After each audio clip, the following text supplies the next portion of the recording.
Hey guys, good morning and welcome to Devbhoomi career point. आशा करता हूँ आप सभी लोग स्वस्थ होंगे, काफी अच्छी आपकी स्टडी चल रही होगी। तो Uttarakhand current affairs revision Mahakumbh series में आपका स्वागत है, जिसमें हम जनवरी 2025 से लेकर मार्च 2026 तक के महत्वपूर्ण उत्तराखंड करंट अफेयर्स का रिवीजन कर रहे हैं। और आज इसी क्रम में इसका भाग 5 है, जिसमें हम सितंबर अक्टूबर 2025 के most important Uttarakhand current affairs के एमसीक्यूज का रिवीजन करेंगे। आपके 2026 में जो भी एग्जाम होंगे उन परीक्षाओं के लिए तो ये सीरीज महत्वपूर्ण है। साथ ही जो री एग्जाम होने आपका 14 जून को, अब री एग्जाम की डेट 14 जून है, ठीक है। 17 मई का जो पेपर था उसको पोस्टपोन किया आयोग ने। और दोस्तों, इसको पॉजिटिव अप्रोच के तौर पे आप देखिए, मैं हमेशा बोलता हूँ किसी भी चीज में नेगेटिविटी ढूंढना आसान है। कई बार चीजें जो होती है, बदलाव जो होता है जीवन में, परिवर्तन जो है आपको एक्सेप्ट करना पड़ता है, और कई बार इसके अप्रत्याशित परिणाम भी देखने को मिलते हैं, ठीक है। अब ऐसा सोचेंगे यार 17 मई के लिए मैं प्रिपेयर हो रहा था, अब एग्जाम फिर से पोस्टपोन कर दिया इन्होंने। एनर्जी लो करने की बजाय एनर्जी को हाई कीजिए और पॉजिटिव अप्रोच से सोचिए कि एक महीना एक्स्ट्रा और मिल गया, हो सकता है इस नई एक महीने में मैं कुछ ऐसे एक्स्ट्रा टॉपिक कवर कर लूं जहां से एग्जाम में प्रश्न बने, और यहीं से आपका जीवन बदल जाएगा। 3-4 प्रश्न ऐसे आ गए जो अभी आने वाले दिनों में आप पढ़ेंगे, डायरेक्ट वहां से बनेंगे। तो 3-4 नंबर का वेटेज आप जानते हैं ग्रुप सी के एग्जाम में, वन डे एग्जाम में। तो जो भी समय आपको मिलता है या जो भी चीज घटित होती है, हमेशा उसका नकारात्मक पक्ष ना देखें, सकारात्मक पक्ष के साथ, क्योंकि आशावादी बनेंगे तो हमेशा आपको परिणाम अच्छे देखने को मिलेंगे, ठीक है। तो चलिए आज का सेशन शुरू करेंगे। बाकी एप्लीकेशन स्टोर पे री एग्जाम के लिए टेस्ट सीरीज चल रही है, 10 फुल लेंथ प्रैक्टिस सेट वाली टेस्ट सीरीज है, प्लस उसमें 10 एडिशनल पीडीएफ वाले टेस्ट सीरीज भी है। बाकी उत्तराखंड ग्रुप सी की सभी परीक्षाओं के लिए एक टेस्ट कोर्स आपको मिलेगा एप्लीकेशन स्टोर पे, जिसका नाम है 50 evergreen full length practice set course, जो कि बाइलिंगुअल है और आयोग के लेटेस्ट पैटर्न पर, उसको आप अवश्य इनरोल कीजिएगा। चलिए पहला क्वेश्चन देखेंगे। 2025 में उत्तराखंड में एशियन कैडेट कप 2025 तलवार प्रतियोगिता का आयोजन कहां पर किया गया? तो बताना आपने कहां पे, ये आपका एशियन कैडेट कप जो कि आपका तलवार प्रतियोगिता से संबंधित है, कहां पे आयोजित हुआ था? तो इसका राइट आंसर है ऑप्शन सी, हल्द्वानी, ठीक है। तो ये आपका हल्द्वानी में आयोजित हुआ था। हल्द्वानी गोलापार में एक स्टेडियम है, इंदिरा गांधी अंतरराष्ट्रीय स्टेडियम, इसके मानस खंड हॉल में इसका आयोजन किया गया था। 19 सितंबर से 22 सितंबर के मध्य हुआ। इसमें पहला स्थान भारत को मिला, 16 पदक जीते। दूसरे स्थान पे कजाकिस्तान और तीसरे स्थान पे ओमान रहा था इसमें। नेक्स्ट क्वेश्चन है, उत्तराखंड के किन क्षेत्रों को पर्यटन विभाग ने ट्रैक ऑफ द ईयर 2025 घोषित किया? बहुत महत्वपूर्ण है, देखिए आपका। तो उत्तराखंड देखिए पर्यटन विभाग ने ट्रैक ऑफ द ईयर 2025 घोषित किया था चिनाब घाटी, गुलाबी कांठा और बनकटिया ग्लेशियर, यानी कि ऑप्शन बी इसमें राइट आंसर हो जाएगा, ठीक है। चिनाब घाटी जो है आपकी, ये दूसरी फूलों की घाटी कहलाती है उत्तराखंड में। चिनाब घाटी आपको देखने को मिलेगी कहाँ? चमोली में। चमोली में है चिनाब वैली, ठीक है, चिनाब वैली। इसको दूसरी फूलों की घाटी कहा जाता है, second valley of flower, Chenab valley होगा। और इसके बाद में बात करूं, देखिए आपका गुलाबी कांठा, गुलाबी कांठा बुग्याल जो है आपका, ये उत्तरकाशी में है, उत्तरकाशी, ठीक है। और इसके बाद जो बनकटिया ग्लेशियर है, ये अभी उतना वायरल नहीं हुआ, जैसे आजकल ना वायरल प्लेसेस वाली वीडियो देखते हैं आप यूट्यूब वगैरह में। बनकटिया ग्लेशियर ट्रैकिंग के लिए बहुत बेहतरीन एक ग्लेशियर है, और ये पिथौरागढ़ जनपद में स्थित है, ठीक है, पिथौरागढ़ में। हालांकि अब धीरे धीरे इसको, अभी देखिए नाम अब आएगा धीरे धीरे, तो मतलब लोग पहुंचेंगे यहाँ तक, ठीक है, नाम फिर प्रसिद्ध होगा। उत्तराखंड में अभी भी बहुत से ऐसे हिडन जेम्स वाले प्लेसेस हैं जहां तक अभी तक लोग नहीं पहुंचे, और मैं चाहूंगा भी नहीं कि पहुंचे। पर्यटन को देखिए पॉपुलर करने के लिए काफी चीजें हम करते हैं, लेकिन उस पर्यटन को बैलेंस करने के लिए भी ठोस रणनीतियां होनी चाहिए। जैसे आज आप देख रहे हैं उत्तराखंड के मैक्सिमम जो टूरिस्ट स्पॉट हैं, इसके अलावा जो भी धार्मिक पर्यटन वाले क्षेत्र हैं, वो ओवर क्राउड की वजह से काफी ज्यादा पारिस्थितिकी जो छेड़छाड़ भी हो रही है, और बहुत मतलब गलत चीजें हो रही है वहां पे, आप देख रहे हैं। एक सिस्टमेटिक तरीके से पर्यटन होना चाहिए, वो अच्छा होता है इकोनॉमी के लिए भी और लोकल्स के लिए भी, साथ ही हमारे जो एक संवेदनशील एनवायरनमेंट या इकोसिस्टम है उसके लिए भी, ठीक है। पहले इसको व्यवस्थित करना चाहिए, फिर ये चीजें होनी चाहिए। हालांकि आपको एग्जाम पॉइंट ऑफ व्यू से याद रखना है, चिनाब घाटी, गुलाबी कांठा और बनकटिया ग्लेशियर, इन तीनों को ट्रैक ऑफ द ईयर 2025 घोषित किया गया था। 2025 में राज्य की कितनी महिलाओं को तीलू रौतेली सम्मान दिया गया? तो राज्य में देखिए आपका तीलू रौतेली पुरस्कार जो होता है, ये महिलाओं को दिया जाता है, और महिलाओं को ये आपका उनके विशेष फील्ड में योगदान के लिए दिया जाता है। हर साल ये महिला सशक्तिकरण एवं बाल विकास विभाग के द्वारा दिया जाता है राज्य में, ठीक है। इसमें 51,000 की पुरस्कार राशि दी जाती है, पहले इसमें कम था लेकिन अब 51,000 रुपए इसमें दिया जाता है, और 13 जनपदों से 13 महिलाएं इसमें चुनी जाती हैं। ऑप्शन 20 का राइट आंसर हो जाएगा। चलिए कमेंट बॉक्स में बताइएगा, राज्य में तीलू रौतेली पुरस्कार जो योजना थी ना, कब से शुरू हुई थी, आप लोग भी बताएंगे।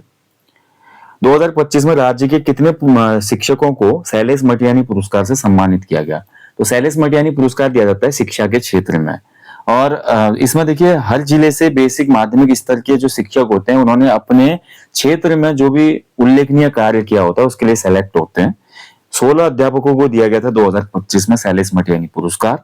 शैलेश मटियानी पुरस्कारों की शुरुआत हुई थी राज्य में सन 2009 में, 2009 से शुरू हुआ था। ठीक है, चलिए आगे बढ़ेंगे। स्वच्छ वायु सर्वेक्षण 2025 में देहरादून ने कौन सा स्थान प्राप्त किया था? तो जो 2025 में स्वच्छ वायु सर्वेक्षण आया था, ठीक है, इसमें देहरादून का जो प्लेस था ओवरऑल ये 19वां स्थान था देहरादून का। सी आंसर सही है इसमें। और केंद्रीय पर्यावरण वन एवं जलवायु परिवर्तन मंत्रालय के द्वारा इस रैंकिंग को जारी किया गया था। अगला देखिए, उत्तराखंड के किस वरिष्ठ साहित्यकार को नेपाल में विश्व हिंदी रत्न मानद उपाधि से सम्मानित किया गया? तो इनमें से कौन है भैया जिनको ये आपका सम्मानित किया गया? 2025 में नंदकिशोर जोशी को हमारा नेपाल में सम्मानित किया गया विश्व हिंदी रत्न की मानद उपाधि से। ठीक है, नंदकिशोर जोशी जो है बागेश्वर जिले के पाटली गांव से संबंधित है और ये हिंदी और कुमाऊनी में कविताएं वगैरह भी लिखते रहते हैं।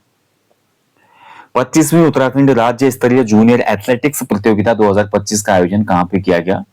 तो ये आपकी आयोजित हुई थी कहां पे? देहरादून में। ऑप्शन सी इसका सही उत्तर जगह देहरादून में इसको आयोजित किया गया था। महाराणा प्रताप स्पोर्ट्स जो हमारा कॉम्प्लेक्स है देहरादून का, रायपुर में, वहां पे ये आयोजित हुआ था। अगला देखिए, हिमालय बचाओ अभियान 2025 कार्यक्रम किस समाचार पत्र समूह द्वारा शुरू किया गया? 2025 में देखिए इसके लिए काम किया था हिमालय बचाओ अभियान। और सेव हिमालय वाला जो कैंपेन चलता है, हिंदुस्तान न्यूज़पेपर इसके लिए काफी ज्यादा काम करता है। तो ऑप्शन सी सही है इसमें, हिंदुस्तान समाचार। अब आपको देखिए एक स्लोगन भी याद आ रहा होगा, हिमालय बचाओ देश बचाओ, पूछा जाता है एग्जाम में। उत्तराखंड के किस पर्यावरणविद ने आपका एक स्लोगन दिया था, हिमालय बचाओ देश बचाओ? भैया हिमालय जो है हमारे देश का प्रहरी है, साथ ही हमारा हिमालय जो है सदा नीरा नदियों का घर है। यहीं से तो देश की सबसे बड़ी सदा नीरा निकल रही है, गंगा। ठीक है, जो देश के करोड़ों लोगों की प्यास बुझा रही, साथ ही कृषकों के लिए भी वरदान है। उसके अलावा आप अन्य चीजों में भी देखते हैं तो गंगा नदी जो है हिमालय से ही निकलती है। हिमालय बचाओ देश बचाओ हमारा कहा था किसने? पर्यावरणविद सुंदरलाल बहुगुणा जी ने। ठीक है, सुंदरलाल बहुगुणा जी, इनका एक प्रसिद्ध नारा है ये, और ये चिपको मूवमेंट से भी जुड़े रहे, ध्यान रखेंगे। हिमालय दिवस आपका कब मनाया जाता है बताइए मुझे कमेंट में, कमेंट बॉक्स में बताएंगे आप मुझे हिमालय दिवस कब मनाया जाता है प्रत्येक वर्ष। हिमालय कॉलिंग 2025 सम्मेलन का मुख्य उद्देश्य क्या था? तो हिमालय कॉलिंग एक आपका सम्मेलन आयोजित किया गया 2025 में, और इस हिमालय कॉलिंग सम्मेलन का मुख्य उद्देश्य था हिमालय की सांस्कृतिक, पर्यावरण और बौद्धिक धरोहर का संरक्षण। ठीक है, तो डी आंसर हो जाएगा इसमें, हिमालय की सांस्कृतिक, पर्यावरण और बौद्धिक धरोहर का संरक्षण करना। बहुत ही महत्वपूर्ण, याद रखेंगे। और जो आपका हिमालय कॉलिंग सम्मेलन हुआ ना, ये आपका कहां पे उद्घाटन हुआ था इसका? तो ये देहरादून में इसका उद्घाटन किया गया था।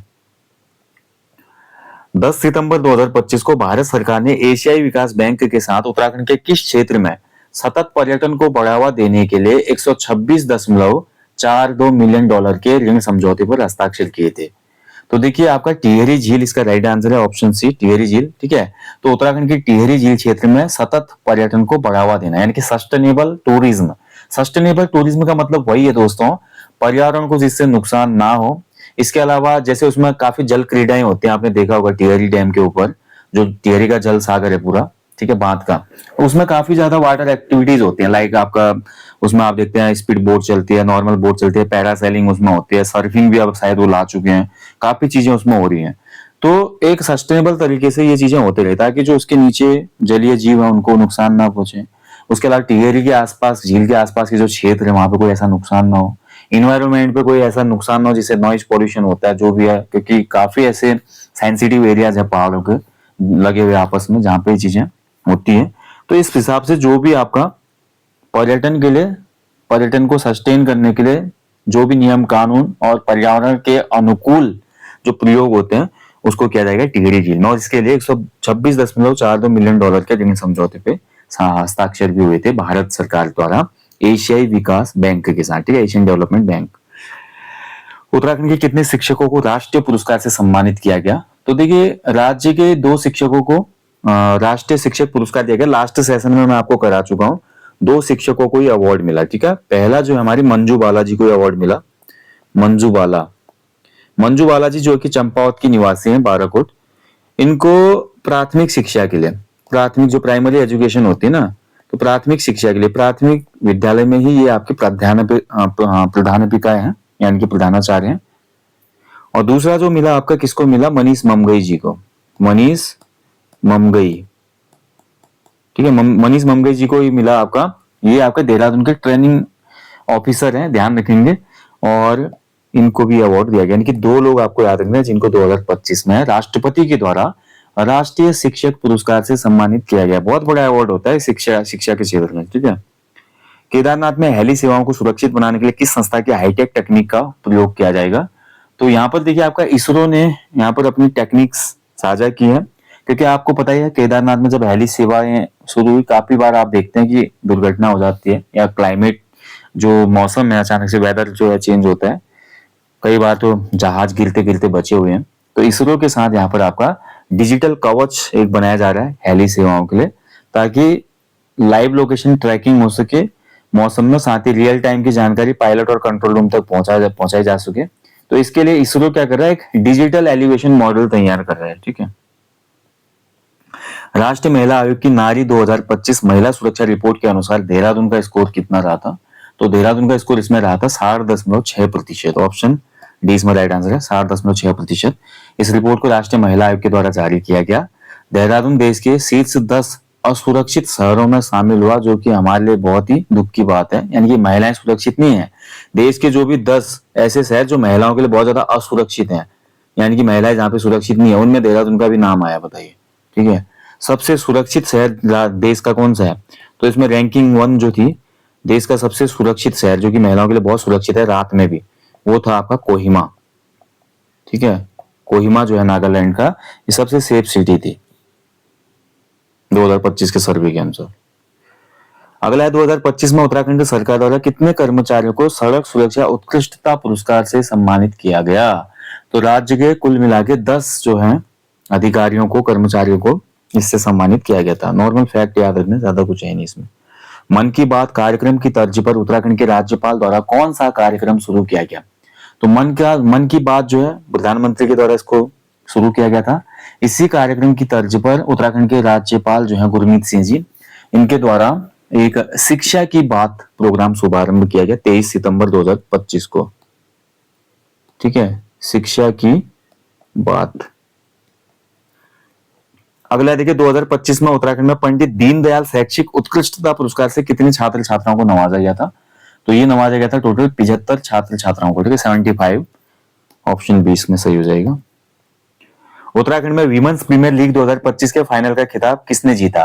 तो उत्तराखंड में भी देखिए आपका वीमेंस प्रीमियर लीग आपका आयोजित किया गया, और जो फाइनल हुआ था आपका, ठीक है, फाइनल में हमारा टिहरी क्वींस विजेता बनी। इन्होंने हरिद्वार को हराया था, इसमें हरिद्वार स्टॉर्म जो थे इनको हराया था। तो ऑप्शन बी सही उत्तर है। टिहरी क्वींस की जो लड़कियां थी, इन्होंने उत्तराखंड वीमेंस प्रीमियर लीग 2025 का फाइनल जीता था, और ये आयोजित हुआ था राजीव गांधी अंतरराष्ट्रीय स्टेडियम देहरादून में। 2025 में उत्तराखंड में प्रतिभा सम्मान समारोह का आयोजन कहां पे किया गया। तो प्रतिभा सम्मान समारोह 2025 में आयोजित हुआ था नैनीताल में। ऑप्शन बी इसका राइट आंसर होगा, नैनीताल में इसको आयोजित किया गया था। चलिए आगे देखेंगे अब अक्टूबर 2025 के महत्वपूर्ण एमसीक्यूज। ठीक है, तो अक्टूबर के देखेंगे। पहला क्वेश्चन है, निम्न में से किस मंदिर में बैकुंठ चतुर्दशी पर्व पर खड़ा दिया अनुष्ठान आयोजित किया जाता है। तो देखिए बैकुंठ चतुर्दशी मेला बहुत ज्यादा पॉपुलर है कहां पे, कमलेश्वर महादेव मंदिर पौड़ी गढ़वाल में। पौड़ी गढ़वाल का सबसे प्रसिद्ध एक उत्सव या मेला भी है बैकुंठ चतुर्दशी का मेला। तो कमलेश्वर मंदिर की कहानी आपको पता ही है। कमलेश्वर मंदिर में आपका भगवान शिव को अपनी एक आंख समर्पित की थी भगवान राम ने। ठीक है, तो इसलिए काफी पॉपुलर है। इस मंदिर में जो निसंतान दंपत्ति होते हैं ना, रात भर दिए जलाकर खड़े रहते हैं। मतलब जिनका भी बच्चा नहीं हो रहा है, ऐसे दंपत्ति अगर रात भर दिया हाथ में लेकर खड़े रहे, तो ऐसी मान्यता है कि उनका अवश्य पुत्र या पुत्री रत्न प्राप्त होता है उनको। तो इसीलिए ये काफी ज्यादा पॉपुलर है मंदिर, कमलेश्वर महादेव मंदिर। ठीक है, और बैकुंठ चतुर्दशी के अवसर पर आयोजन होता है। 2025 में चर्चाओं में रहा जोजोड़ा क्या है? तो जोजोड़ा प्रथा काफी चर्चाओं में रही थी, आपको पता ही है दोस्तों। ठीक है, तो जोजोड़ा एक प्रथा है और ये एक प्रकार की विवाह परंपरा है। ठीक है, परंपरा कहेंगे। तो ये आपका जौनसार बावर क्षेत्र की जौनसारी जनजाति में एक अनोखी परंपरा है। इस विवाह में दुल्हन की बारात दूल्हे के घर जाती है। हम अमूमन क्या कर देखते हैं कि जो दूल्हा होता है वो दुल्हन को लेने जाता है, लेकिन इसमें दुल्हन दूल्हे को लेने जाती है, उल्टा होता है इसमें। बारात पारंपरिक वाद्य यंत्रों के साथ नाचते गाते दुल्हन को दूल्हे के घर ले जाती है और शादी की सभी रस्में वहीं पर निभाई जाती है। ये परंपरा जो थी लगभग खत्म होने के कगार पे थी, लेकिन उत्तर काशी का जो बंगाली क्षेत्र है, बंगाली जहां बोली जाती है, तो बंगाल क्षेत्र से फिर इस परंपरा की शुरुआत हुई है। देखिए, इस प्रकार की परंपराओं को बचाना बहुत आवश्यक है। उत्तराखंड में पहली बार एशियन कैडेट फेंसिंग कप का आयोजन कहां पे किया गया था? देखिए, ऊपर मैं आपको बता चुका हूं, राज्य में पहली बार जो हमारा ये fencing Asian cadet fencing cup, जिसको तलवारबाजी कहा जाता है, इसका आयोजन हुआ था इंदिरा गांधी अंतरराष्ट्रीय स्टेडियम ग्वालापार हल्द्वानी में। ठीक है, ऑप्शन ए राइट आंसर है। तो मैंने आपको बताया था इसमें जो आपका पहला स्थान था भारत का ही था। भारत इसमें पहले स्थान पे रहा, दूसरे स्थान पे कजाकिस्तान इसमें रहा। ठीक है, 2025 में मुख्यमंत्री पुष्कर सिंह धामी ने प्रदेश का दूसरा कृषि विश्वविद्यालय कहां खोलने की घोषणा की है? तो राज्य का दूसरा जो कृषि विश्वविद्यालय है, एग्रीकल्चर यूनिवर्सिटी, इसको खोला जाएगा कहाँ? चंपावत में। ठीक है, बी आंसर इसमें सही है, चंपावत में। और राज्य में जो सबसे बड़ा कृषि विश्वविद्यालय आप सभी को बताया वो आपका पंतनगर में है। पंतनगर आपका ध्यान रखेंगे, उधमसिंह नगर में। नेक्स्ट देखिए, निम्न में से कौन सा कथन सही नहीं है? नहीं है पूछ रहा है, तो कौन सा इनमें से एक गलत है वो बताना है आपने। प्रत्येक वर्ष 23 अक्टूबर को अंतरराष्ट्रीय हिम तेंदुआ दिवस मनाया जाता है, तो स्नो लेपर्ड डे 23 अक्टूबर को पहला कथन इसमें जो है आपका सही है। उत्तराखंड में हिम तेंदुओं की संख्या वर्तमान में 124 है। 2024 की जो गणना आई थी इसमें उत्तराखंड में 124 स्नो लेपर्ड थे, बिल्कुल सही है। पहले स्थान पे लद्दाख था। इसमें सर्वाधिक हिम तेंदुओं की संख्या वाला केंद्र शासित प्रदेश उत्तराखंड है, सी इसमें गलत हो जाएगा। ठीक है, सबसे ज्यादा हिम तेंदुओं की संख्या किसकी है? लद्दाख। लद्दाख में सबसे ज्यादा हिम तेंदुए हैं। ठीक है, कितने? 477, तो सी इसमें गलत हो जाएगा। संयुक्त राष्ट्र महासभा ने 2024 में अंतरराष्ट्रीय हिम तेंदुआ दिवस मनाने की घोषणा की थी, डी वाला कथन भी सही है। सी को आप करेक्ट करेंगे। पहले नंबर पे लद्दाख था, दूसरे नंबर पे उत्तराखंड था जिसमें 124 हिम तेंदुए हैं। 2025 में पिथौरागढ़ स्थित लंदन फोर्ट का नाम परिवर्तित करके क्या रखा गया है? ये चेंज होते रहता है भैया आपका। पिथौरागढ़ यानी कि सोर घाटी में स्थित है, इसलिए इसको सोरगढ़ का किला कहा जाता है। ठीक है, सोर घाटी में स्थित होने की वजह से इसको सोरगढ़ किला कहा जाता है। इसका एक अन्य नाम था, देखिए सबसे पहले इसका जो नाम था ना सोरगढ़ किला, सोरगढ़ का किला ही इसका पुराना नाम था, क्योंकि सोर घाटी कहा जाता था पिथौरागढ़ जनपद को। उसके बाद जब गोरखाओं ने पिथौरागढ़ को जीता तो इसका नाम रख दिया था बाउल्कीगढ़। ठीक है, बाउल्कीगढ़ भी इसको कहा जाता था। अब उसके बाद जब आंग्ल गोरखा युद्ध हुआ और ब्रिटिशर्स के हाथ में उत्तराखंड का भूभाग आया, तो उन्होंने पिथौरागढ़ के इस किले का नाम लंदन फोर्ट रख दिया था। ठीक है, फिर से इसका नाम सोरगढ़ किया जाना है। अगला देखिए, उत्तराखंड राज्य में कुक्कुट विकास नीति 2025 के संदर्भ में कौन सा कथन सत्य है? सत्य कथन पूछा जा रहा है इसमें। कुक्कुट विकास नीति, कुक्कुट मतलब समझते हैं ना, कुक्कुट का मतलब क्या होता है? मुर्गी पालन। मुर्गा पालन जो होता है ना, इसको कुक्कुट पालन कहा जाता है। तो कुक्कुट पालन में आप देखिए कथन 1 बोल रहा है, इस नीति के अनुसार पर्वतीय क्षेत्रों के लिए 40% तथा मैदानी क्षेत्रों के लिए 30% सब्सिडी का प्रावधान है। कथन 2 है, देखिए व्यावसायिक लेयर फार्म की स्थापना के लिए पर्वतीय क्षेत्रों में 15,000 कुक्कुट पर अधिकतम 48 लाख रुपए और मैदानी क्षेत्रों में 30,000 कुक्कुट पर 54 लाख रुपए की सब्सिडी मिलेगी।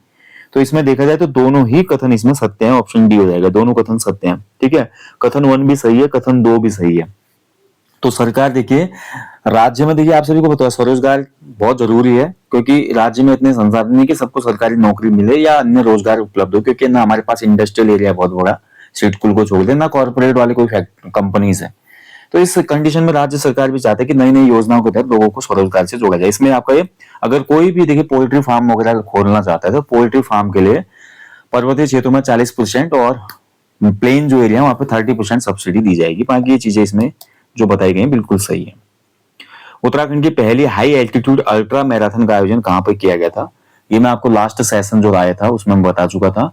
उत्तराखंड राज्य में हाई एल्टीट्यूड अल्ट्रा मैराथन ये आदि कैलाश पिथौरागढ़ में आयोजित की गई थी, बी आंसर इसमें सही है। ठीक है, आदि कैलाश के इस मैराथन में 22 राज्यों के 700 से अधिक धावकों ने भाग लिया था। ये आपको ध्यान रखना है। इसमें जो आपका महिला वर्ग था, महिला वर्ग में हमारे राज्य की पौड़ी गढ़वाल की मीनाक्षी मीनाक्षी ठीक है, पहले स्थान पे रही थी। पुरुष वर्ग में चमोली के ही दिगंबर सिंह रावत थे पहले स्थान पे। पुरुष वर्ग में कौन थे? दिगंबर सिंह रावत। ठीक है, चमोली से आपने देखा होगा, चमोली जनपद से बहुत से हमको जो वॉक रेस हो या इसके अलावा मैराथन दौड़ हो या अन्य दौड़ हो, यहाँ से बहुत से धावक निकलते हैं, आपने नोट किया होगा। ठीक है, इसके अलावा देखिए दोस्तों, आदि कैलाश की जो हाई एल्टीट्यूड अल्ट्रा मैराथन थी, इसको यहाँ कराने का जो मुख्य कारण था वो था कि लोगों को अवेयर करना, जो भी हमारे उच्च हिमालय क्षेत्र हैं, उच्च हिमालय क्षेत्रों को रक्षा करने के लिए, उनकी रक्षा करने के लिए, साथ ही वहां पर पर्यावरण से किसी भी प्रकार की छेड़छाड़, जैसे हम जाते हैं कई बार घूमने, कूड़ा वहीं छोड़ देते हैं, प्लास्टिक की बोतलें, इस प्रकार की चीजें ना हो, इसलिए अवेयरनेस के तहत भी आपका ये हाई एल्टीट्यूड अल्ट्रा मैराथन आयोजित की गई थी। कुमाऊं का पहला साइबर फॉरेंसिक लैब यहाँ पे कहाँ पे स्थापित हो रहा है? तो कुमाऊं क्षेत्र का पहला जो साइबर फॉरेंसिक लैब, माफ कीजिएगा, साइबर फॉरेंसिक लैब, ये स्थापित हो रहा है रुद्रपुर में। ठीक है, ध्यान रखेंगे। आप सभी को पता है वर्तमान समय में बढ़ते हुए साइबर अपराधों की वजह से लोग बहुत परेशान हैं, और कई बार साइबर बड़े बड़े अपराध जैसे डिजिटल अरेस्ट है, उसके अलावा धोखाधड़ी से किसी के अकाउंट से पैसे गोल हो जाते हैं, कई चीजें हो रही हैं। तो साइबर अपराधों की वैज्ञानिक जांच में तेजी लाने के लिए उत्तराखंड राज्य का पहला साइबर फॉरेंसिक लैब आपका देहरादून में स्थापित हुआ था, और अब आपका रुद्रपुर में स्थापित हो रहा है। ठीक है, पहला अगर पूछेगा तो पहला कहां स्थापित हुआ था? पहला देहरादून में स्थापित है। चलिए आगे बढ़ेंगे नेक्स्ट क्वेश्चन की तरफ। राज्य सरकार द्वारा आर्थिकी और पारिस्थितिकी के मध्य संतुलन स्थापित करने के लिए कौन से कार्यक्रम का शुभारंभ किया गया है? तो इनमें से कौन सा कार्यक्रम शुभारंभ किया गया है? ठीक है, आर्थिकी और पारिस्थितिकी के मध्य संतुलन स्थापित करने के लिए, तो ये आपका त्रिस्तंभीय और 9 सूत्रीय रणनीति है। ऑप्शन सी इसमें राइट आंसर है, त्रिस्तंभीय और 9 सूत्रीय रणनीति। ठीक है, नेक्स्ट देखिए, भारतीय राष्ट्रीय विज्ञान अकादमी द्वारा किसे पार्किंसंस रोग के उपचार हेतु दवा विकास पर अग्रणी कार्य हेतु फेलो ऑफ नेशनल अकेडमी पुरस्कार से सम्मानित किया गया? तो कौन है भैया इसमें जिसको अवार्ड मिला? तो ये अवार्ड दिया गया है प्रोफेसर दीवान सिंह रावत जी को। ऑप्शन ए राइट आंसर जगह दीवान सिंह रावत जी। ठीक है, ये कुमाऊं विश्वविद्यालय के कुलपति हैं दीवान सिंह रावत जी। तो फेलो ऑफ नेशनल अकेडमी सम्मान से इनको सम्मानित किया गया। रसायन विज्ञान में, ये जो है आपका रसायन विज्ञान में पार्किंसंस रोग के उपचार के लिए उन्होंने औषधि दवा विकास में एक रिसर्च की थी, रिसर्च में शामिल है, इसके लिए इनको अवार्ड दिया गया। निम्न कथनों पर विचार कीजिए और सही कोट चुनिए भाई आपका। ठीक है, बताइए। तो पहला है देखिए आपका, भारतीय वन्य जीव संस्थान द्वारा जारी डीएनए हाथी जनगणना रिपोर्ट के अनुसार देश में 22,446 हाथी हैं। कर्नाटक राज्य हाथियों की संख्या में प्रथम स्थान पर है। उत्तराखंड 1792 हाथियों के साथ दूसरे स्थान पे है। तो बताइए इनमें से भैया क्या क्या सही है, क्या गलत है? ठीक है, तो इसमें अगर ध्यान से देखें दोस्तों आपका, तो देश में कुल मिलाकर कितने हाथी हैं? तो देश में कुल मिलाकर आपका 22,446 हाथी हैं। ठीक है, पहला कथन तो इसमें बिल्कुल सही है। दूसरा कथन क्या बोल रहा है आपका? कर्नाटक राज्य हाथियों की संख्या में पहले स्थान पर है। तो कर्नाटक राज्य हाथियों की संख्या में पहले स्थान पर था, बिल्कुल सही है। हाथियों की कुल आबादी में कर्नाटक राज्य में ही अकेले 6013 हाथी हैं। ठीक है, 6013 तो कर्नाटक में ही है, तो कर्नाटक पहले स्थान पे था। उत्तराखंड 1792 हाथियों के साथ दूसरे स्थान पर है। ठीक है, कथन 1, कथन 2 हो गए, कथन 3 हो गए। उत्तराखंड देखिए आपका ये गलत है, उत्तराखंड 1792 हाथियों के साथ 5वें स्थान पे था, इसमें 5th प्लेस में। तो केवल कथन 1 और 2 सही है, बी आंसर हो जाएगा इसमें, सी इसमें गलत है। ठीक है, क्योंकि उत्तराखंड में 1792 हाथी तो थे जनगणना के अनुसार, लेकिन उत्तराखंड टोटल 5वीं प्लेस पे था। सबसे ज्यादा हाथी कर्नाटक में है, दूसरे नंबर पे आपका असम है, तीसरे पे तमिलनाडु, चौथे पे केरल और 5वें पे उत्तराखंड। ठीक है, ये आपको ध्यान रखना है। चलिए आगे बढ़ेंगे। नेक्स्ट क्वेश्चन है भाई, गंगोत्री और गोमुख क्षेत्र में भोज वनों को बचाने की अभूतपूर्व भूमिका के लिए किसे केदार सिंह रावत पर्यावरण पुरस्कार 2025 से नवाजा गया? तो केदार सिंह रावत पर्यावरण पुरस्कार 2025 ये दिया गया डॉक्टर हर्षवंती बिष्ट जी को। ऑप्शन बी राइट आंसर है इसका। ठीक है, डॉक्टर हर्षवंती बिष्ट जी, ध्यान रखेंगे। भोजवन जानते हैं ना, भोजपत्र जो हम बोलते हैं, भोजपत्र, बर्च, भोजपत्र जो होता है जिसमें पहले लेटर वगैरह ग्रंथ वगैरह लिखे जाते थे, इसको बर्च कहा जाता है। तो भोजपत्र के जो वन है उनको बचाने के लिए बहुत एफर्ट किया हर्षवंती बिष्ट जी ने, इसलिए इनको ये अवार्ड दिया गया है। केदार घाटी में चिपको आंदोलन के एक बहुत बड़े नाम रहे थे केदार सिंह रावत जी, इसीलिए उनकी याद में ये अवार्ड दिया जाता है पर्यावरण क्षेत्र में अभूतपूर्व योगदान के लिए। अगला देखिए, निम्न में से किसे राष्ट्रपति द्रौपदी मुर्मू द्वारा मेरा भारत राष्ट्रीय सेवा योजना पुरस्कार से सम्मानित किया गया है? तो ये जो पुरस्कार दिया गया है आपका प्रीतिका रावत जी को दिया गया है, इसमें ऑप्शन सी इसमें सही उत्तर हो जाएगा, प्रीतिका रावत। अब देखिए जो प्रीतिका रावत जी हैं ये उत्तराखंड के चमोली जनपद से बिलोंग करती है, चमोली, और इन्होंने महिला सशक्तिकरण, सामुदायिक स्वास्थ्य, स्वच्छता अभियान, बाल शिक्षा और पर्यावरण संरक्षण जैसे क्षेत्रों में बहुत उल्लेखनीय कार्य किए। इसके लिए इनको प्रतिष्ठित मेरा भारत राष्ट्रीय सेवा योजना पुरस्कार से सम्मानित किया गया राष्ट्रपति द्रौपदी मुर्मू जी द्वारा। उत्तराखंड शिल्प रत्न पुरस्कार से कितने लोगों को सम्मानित किया गया? 2025 में ये पुरस्कार दिया गया था राज्य के 11 लोगों को, ऑप्शन ए राइट आंसर इसमें। 11 शिल्पकारों को उत्तराखंड शिल्प रत्न पुरस्कार से सम्मानित किया गया था, ध्यान रखेंगे। अगला देखिए, 2025 में भारतीय सेना द्वारा ऑपरेशन सद्भावना के तहत उत्तराखंड के किस सीमांत गांव में टेंट आधारित होम स्टे परियोजना शुरू की गई है? तो कौन सा गांव है उत्तराखंड का जहां पर आपका टेंट आधारित होम स्टे परियोजना शुरू की गई? तो ये आपका था गरब्यांग गांव, ठीक है, गरब्यांग हो गए, गरब्यांग होगा, ठीक है, ये होगा शुद्ध रूप। तो गरब्यांग गांव जो है ना ये आपका पिथौरागढ़ में, धारचूला के निकट पड़ता है, धारचूला तहसील में। तो धारचूला पिथौरागढ़ जनपद, ठीक है, धारचूला पिथौरागढ़ में ये आपका स्थित है गरब्यांग गांव। यहाँ पर टेंट आधारित होम स्टे का उद्घाटन पंचसूल ब्रिगेड के कमांडर ब्रिगेडियर एपीएस चौहान ने किया था, ठीक है, एसपीएस चौहान ने, माफ कीजिएगा, इनके द्वारा शुरू किया गया गरब्यांग गांव। डी आंसर इसमें सही हो जाएगा। महत्वपूर्ण क्वेश्चन, 2025 में उत्तराखंड डाक विभाग द्वारा किसकी 100वीं जयंती पर डाक टिकट जारी किया गया था? ये क्वेश्चन बहुत महत्वपूर्ण है, इसको अच्छे से याद रखना।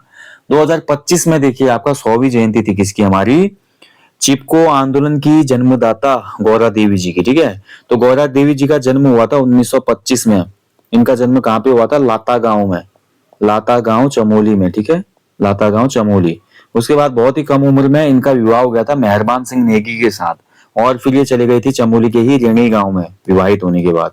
और कुछ समय के बाद क्या हो गया? मेहरबान सिंह जी का निधन हो गया, विधवा हो गई। उसके बाद जंगलों से बहुत लगाव हो गया। जब 1973 में ठेकेदार के आदमी गांव के वनों को काटने के लिए आए थे, उसमें ये महिला मंगल दल की अध्यक्षा थी। तो गांव के सब मर्दों को बाहर बुलाया गया था मुआवजे के बहाने। अब गांव की सभी महिलाओं को लेकर ये वृक्षों से चिपक गए और बोला पहले हमें काटो फिर पेड़ काटोगे। फलतः क्या हुआ? वहां पे ठेकेदार के जो आदमी थे उनको वापस जाना पड़ा पेलन, और यहीं से चिपको आंदोलन जो था ये आपका बहुत ज्यादा पॉपुलर हो गया था। दक्षिण भारत में अप्पिको आंदोलन के नाम से इसको जाना जाता है, ठीक है। और गौरा देवी ने पर्यावरण के लिए जो योगदान दिया था अतुलनीय योगदान था, हालांकि इनको इसके लिए सम्मानित किया गया था। 1986 में गौरा देवी जी को वृक्ष मित्र पुरस्कार से सम्मानित किया गया, वृक्ष मित्र पुरस्कार, ठीक है। आज राज्य में इनके नाम पर भी पुरस्कार दिया जाता है, ये आपको ध्यान रखना है, गौरा देवी जी के नाम पर पुरस्कार भी दिया जाता है। तो 1925 में जन्म हुआ था, 2025 में इनकी जन्म शताब्दी थी, यानी कि 100 वर्ष पूरे हुए थे इनके जन्म के, ठीक है।